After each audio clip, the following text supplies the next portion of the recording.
O sonho de reconhecimento pode virar uma obsessão, mas até onde alguém iria para ter sua obra publicada?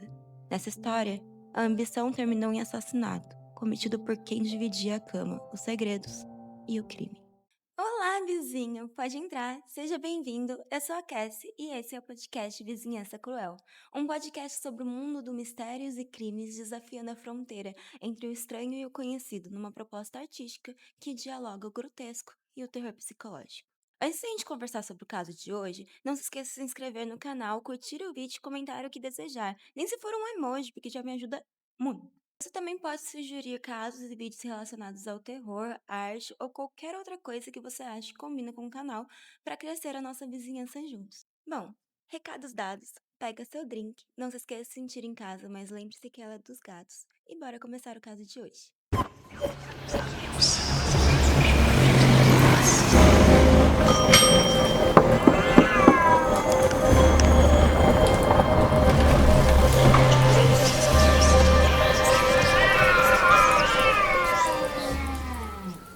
Dois casais apaixonados, dois melhores amigos, compartilhando o sonho de fazer um filme. Mas por trás da encenação, um monstro está à espreita. E nós somos feitos como um bando de meros ingênuos. Em um filme de horror que virou realidade numa rua em que ninguém esperava os legistas encontrarem 27 facadas no total. 9 de setembro do ano 2000, distrito de Camp Hill, da Pensilvânia, o casamento de Brian Trimble, de 24 anos, e de Randy Peck, de 25 anos, reuniu amigos e familiares do país inteiro. A mãe de Brian relata que o casamento foi um dia lindo e que ela estava muito feliz pelo filho dela ter encontrado alguém que o amava e que o adorava e que ele também amava. Mas por trás dos sorrisos existia tristeza. Brian tinha sido diagnosticado com esclerose múltipla. A Randy aceitou muito bem o diagnóstico do Brian, segundo a mãe dele. Ela entendeu que ele tinha esclerose múltipla e que é uma doença incurável. A esclerose múltipla é uma doença autoimune crônica do sistema nervoso central, cérebro e medula espinhal, onde o sistema imunológico ataca a mielina, a capa protetora dos nervos, causando lesões e dificultando a comunicação entre o cérebro e o corpo, levando a sintomas como fadiga, dormência, problemas de visão, fraqueza, desequilíbrio e dificuldades motoras e cognitivas, afetando principalmente adultos jovens, com tratamento focado em controlar surtos e gerenciar a qualidade de vida. Mas, com um cuidado adequado, o Brian podia levar uma vida longa e gratificante. Foi um típico casamento americano, com um vídeo de casamento para relembrar aquele dia especial, mas só mais tarde alguém olharia de novo para essa filmagem tentando achar o monstro. O Brian e a Randy tinham uma vida tranquila em um subúrbio da Pensilvânia. Ela sempre falava de como tudo ia bem e de como ela estava feliz em estar com ele, de como estavam felizes juntos e pensando em começar uma família. Tudo ia muito bem e os amigos estavam muito felizes por eles também. Apesar dos problemas de saúde do Brian, ele era técnico de informática em uma grande empresa de convênio de saúde. O Brian era quieto, introvertido, não era do tipo de fazer muitos amigos. Mas no início de 2002, Brian Trimble conheceu Blaine Norris e eles se deram bem logo de início. Blaine Norris sempre foi considerado um típico nerd de computador. Ele adorava jogar jogos tipo RPG, como Dungeons and Dragons. Ele também era casado, então ele e a mulher, a Wendy, tinham acabado de aumentar a família com um bebê. Então a gente tem dois amigos, dois casais diferentes. O Blaine podia até ser bem casado, mas o sonho dele era virar diretor de cinema e conquistar Hollywood. Na verdade, ele estava até trabalhando no próprio filme que ia ser gravado na trilha dos Apalaches. Blaine queria fazer um filme de massacre sobre um grupo de andarilhos que são mortos um a um. Blaine até levou o Brian para explorar a locação que ele pretendia gravar. Então eles se aproximaram muito por conta disso e o Brian estava muito interessado na ideia também. Ele encontrou em Brian um parceiro criativo, um fã de cinema como ele, que podia ajudá-lo a realizar o seu sonho. Brian aceitou ser o cinegrafista do filme de Blaine.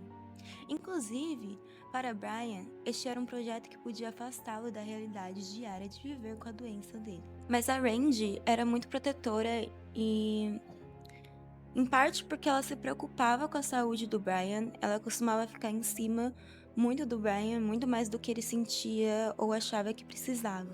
Bom, 3 meses depois, o roteiro do filme de Blaine finalmente ficou pronto, o True Hike, e os atores estavam sendo escolhidos para os papéis. No roteiro de Blaine, os 4 andarilhos iam ser assustados pelo fantasma de um velho mineiro chamado Samuel Toome. O ator Michael Lazorski conta que o personagem que ele fazia na história de True Hike era o Samuel Toome e que pro teste ele só tinha uma fala no filme, que era: "Por que você não se junta comigo em minha mente?". O filme de Blaine tinha roteiro, atores, locação e cinegrafista. Todos estavam muito empolgados e se questionando como Blaine tinha conseguido tudo aquilo.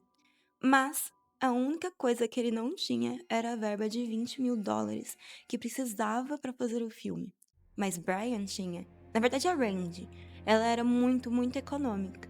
Ela queria ter uma garantia para manter a família segura caso o marido não pudesse mais trabalhar por conta da sua doença. Então, o Brian tinha que chegar para a esposa e pedir milhares de dólares. E como era de se esperar, ela disse não. Mas não era só o dinheiro que incomodava a Randy. Ela estava preocupada com a doença de Brian. Ele queria ficar lá na trilha dos Apalaches por uma semana inteira para fazer o filme, e ela bateu o pé dizendo que não, que isso não é bom para ele. O Blaine ficou obviamente chateado e muito estressado com Brian saindo da produção. Ele estava convicto que com os atores, o equipamento que eles tinham e o roteiro, tudo seria um sucesso. E aí eu comento de novo, como eu já falei no caso da Marian, sobre nós artistas e nossa questão com a nossa arte e o perfeccionismo. A maneira que os outros veem a nossa arte se baseia no mundo em que cada pessoa vive e nos julgamentos de cada pessoa. Nem sempre o que a gente acha que vai ser incrível acaba sendo um sucesso, e isso frustra muito, muitos artistas. Normalmente as primeiras produções são ruins e tá tudo bem, mas a gente não entende isso. Bom, enfim, de repente, o Blaine se viu sem o sócio e sem orçamento, mas o cineasta amador decidiu ir em frente e fazer o filme de terror a qualquer custo. Em agosto de 2002, um pequeno grupo de atores estava a caminho da trilha dos Apalaches para estrear o filme de terror do Blaine. Eles estavam muito empolgados, animados para ir para a floresta e ficar acampando por uma semana inteira para o filme de terror. Blaine Norris, então, gastou o próprio dinheiro contratando a equipe e comprando equipamento para a filmagem. Na verdade, ele se endividou para levantar os $20.000 do próprio bolso, tentando produzir esse filme. Era uma enorme aposta, e sem o melhor amigo Brian Trumbull a bordo do plano dele agora, ele era o diretor e o cinegrafista. O primeiro dia de filmagem foi um desastre completo. Quando chegaram lá e tentaram filmar as primeiras cenas, era uma tomada atrás da outra. Teve problemas com a câmera, com o equipamento de áudio, o pior começo possível para uma filmagem que Blaine tinha planejado metodicamente. O filme de Blaine acabou se atrasando e cada cena era um novo desafio para o cineasta novato. Como eu disse, tudo no começo na arte, eu acho que em tudo, né, na verdade, é um desafio enorme. Gente, a minha primeira animação foi essa. E eu ainda não fiquei satisfeita com A Vizinhança do Medo, que é a minha webnovela do TCC. Mas conforme eu vou treinando e criando mais, eu percebo que eu vou evoluindo e é sobre isso. Eu acho que o que ele fez de equivocado foi ter jogado todo o resto da vida dele fora e ficar apenas no projeto do filme. Ele ficou sem família, sem dinheiro, sem casa. Como artista já é difícil ter reconhecimento e se estabilizar. Ter uma renda base é o essencial. Mesmo que você não trabalhe com o que você gosta, até conseguir o reconhecimento. Bom, voltando pro caso. O custo de transformar a floresta num cenário de filme de terror estourou os cartões de crédito do Blaine e, sem o apoio do Brian, Blaine estava assumindo toda a responsabilidade. A filmagem dos bastidores registram a esposa de Blaine, Wendy, visitando o set, mas o sorriso dela escondia mais problemas para Blaine. Blaine e Wendy estavam tendo problemas conjugais. Em sua ânsia de conseguir dinheiro para o filme, Blaine fez algo inacreditável. Ele foi tão longe que colocou a própria casa à venda. Uma casa onde ele morava com a mulher e o filho. Blaine hipotecou sua casa ao fazer o filme e sua ambição cega estava prejudicando seriamente o seu casamento. Ele disse: "Eu resolvo a minha situação com a minha mulher depois que fizermos o filme." Mas a gravação do filme de Blaine não foi a única coisa que acabou. Era até irônico que o Blaine estivesse nessa euforia. Ele tinha acabado de ver a realização do filme, mas ao mesmo tempo, com Andy, uma semana depois, tudo estava desmoronando na vida dele, na vida pessoal. Ele tinha contraído uma dívida enorme, o casamento dele estava acabando, a Wendy não estava mais com ele, ela tinha ido embora e levado o filho com ela. Por isso que casar com um artista é complicado. Depois de fazer terapia, os Trumbles, o outro casal, pareciam estar felizes no casamento. No outono de 2002, True Hike parecia ter ficado no passado para Randy. Ela estava com o marido, passaram o Natal com a mãe dela, na casa da mãe dela, e estavam planejando ter um bebê.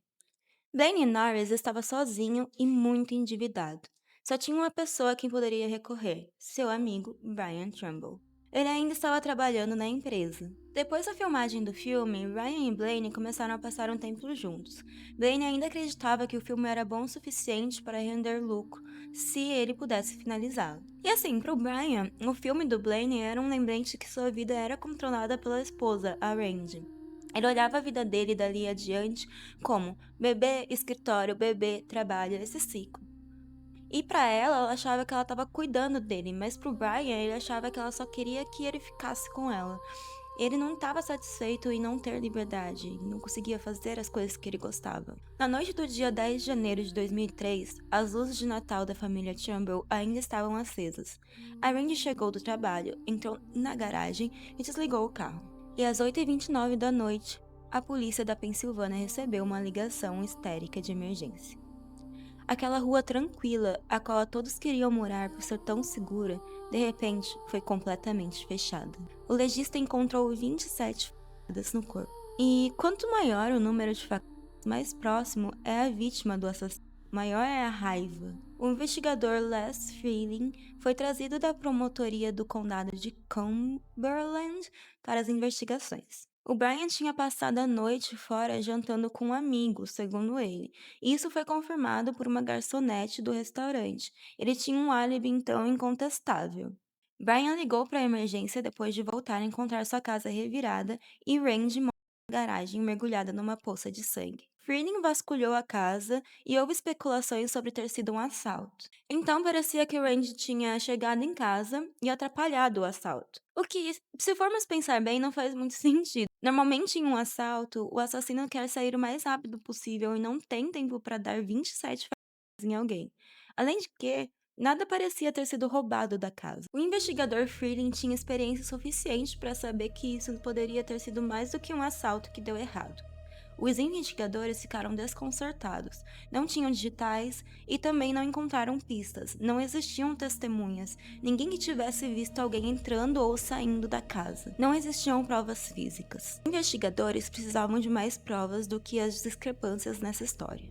O computador do Brian tinha sido periciado pela polícia do estado da Pensilvânia e o investigador conseguiu recuperar trechos de um livro chamado Como Cometer um Assassinato. Vai que era material de estudo para fazer o filme, né? Os investigadores queriam falar com o Brian, então ele chamou a sua mãe para ir junto com ele até a delegacia. Tinha alguma coisa na história do marido que Freeling não estava engolindo, e se Brian confessasse o assassinato, o promotor público o livraria da pena de morte. Nessa hora, o Brian pediu para que a mãe saísse da sala, o que a deixou frustrada, porque ela não tinha suspeitado do filho até esse momento. Então, o investigador se virou para ele e perguntou: quem foi que matou a sua esposa? E ele respondeu: Blaine Norris. E quando eles olharam no carro do Blaine, encontraram um recibo que continha itens descritos pelo Brian que o Blaine tinha comprado: luvas, meias masculinas, mais luvas, calças de flanela, calça preta, camiseta preta, máscara de camuflagem e, claro, uma faca que condizia com os ferimentos que foram feitos. Era quase uma lista de objetos para um filme de terror. De um lado, tem quem defende que o true crime estimula a violência, que ao transformar os assassinatos em entretenimento, a gente corre o risco de romantizar criminosos, banalizar a morte e desensibilizar o público. Para essas pessoas, repetir histórias de crime seria uma forma de dar a palco a quem causou dor e, pior, ensinar métodos e padrões e falhas do sistema a quem já tem más intenções. Nesse ponto de vista, o problema não é a curiosidade humana, mas o consumo sem reflexão. Por outro lado, há quem veja que o true crime como uma ferramenta de compreensão. Estudar crimes não significa desejar cometê-los, mas tentar entender o que leva alguém a cruzar limites tão extremos. Aqui, o crime não é glorificado, é analisado. A verdade talvez esteja no meio. O true crime não cria, mas pode revelar muito sobre quem consome e como consome. A linha é bem tênue, na real, entre a informação e a exploração, entre a reflexão e o espetáculo. O perigo não está em ouvir essas histórias, mas em esquecermos que elas não são ficção. São vidas interrompidas, famílias destruídas e traumas permanentes. No fim, eu acho que a pergunta não devia ser se consumir true crime nos torna assassinos. Talvez a pergunta certa seja: estamos ouvindo para entender ou apenas para nos entreter com a tragédia alheia? Enquanto a esposa achava que estava ajudando Brian, ele estava insatisfeito com a própria vida. Ele se sentia preso no casamento com a Randy. O sonho de reconhecimento pode virar uma obsessão. Mas até onde alguém iria para ter sua obra publicada? Nessa história, a ambição terminou em assassinato, cometido por quem dividia a cama, os segredos e o crime. Para o Blaine, ele ia poder pagar as contas com o dinheiro que o Brian ia dar para ele, e eles passaram meses planejando. Eles ensaiaram, coreografaram e compraram objetos como fizeram pro seu filme de horror. Só que dessa vez era pra valer. A mãe de Brian relata que recebeu uma ligação e eles disseram pra ela que ele tinha confessado. Ela ficou sem saber como responder ao que acabaram de dizer pra ela. Ela estava devastada. Ela não acreditava que seu filho poderia ter sido tão mesquinho. O Blaine decidiu se declarar culpado do assassinato. Brian Trumbull falou que amava sua esposa e se arrepende de ter matado ela. Esse é o tipo de cara que só se arrepende quando foi descoberto, e não tipo, pelo que ele fez em si. Como o caso da artista Marina Abramovic, que eu trouxe aqui no canal também, que, sem consequências, o ser humano é capaz de fazer atrocidades com uma pessoa vulnerável. A mãe da Randy diz que, para ela, bastou o que ela ouviu na corte, que a Randy estava entre os dois monstros. A sogra relata que seu coração dói pela mãe da Randy. Ela perdeu a única filha e não há nada que ela ou o Brian faça que vá trazê-la de volta. Espero que vocês tenham gostado desse vídeo. Se você assistiu até aqui, muito obrigada. Não se esqueça de comentar e de conferir a minha web novela Vizinhança do Medo. Vai lá, é legal. É um horror psicológico. Até a próxima!